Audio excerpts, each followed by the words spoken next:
এই তো ভাইয়া আসার আগে এই ডিম ভাজাগুলো এই বক্সের ভিতরে লুকিয়ে রাখি, ভাইয়া যখন চলে যাবে আমি এগুলো সব একলা একলা খাবো।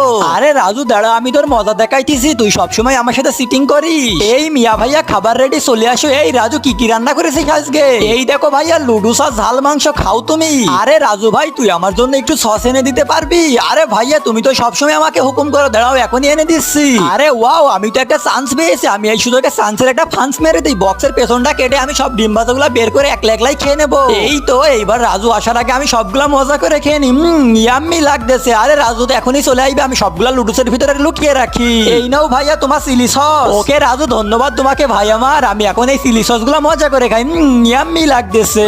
আরে ভাইয়া আমি তো তোমার চিলি সস এনে দিলাম, তোমার এই চিলি সসটা খাওয়া হয়ে গেলে তুমি এখান থেকে চলে যাও। এই রাজু না, এই নে তুই একটা খা। আরে ভাইয়া আমি তো এটার জন্য বলতেছি না, আমি তো একটা জিনিস লুকিয়ে রাখছি, সেটা তো আমি মজা করে খাবো, কিন্তু সেটা তো আমি তোমাকে বলবো না। তোমার এটা খাওয়া হয়ে গেলে চলে যাও, কিন্তু সেটা দেখার আগে বন্ধুরা তোমরা যদি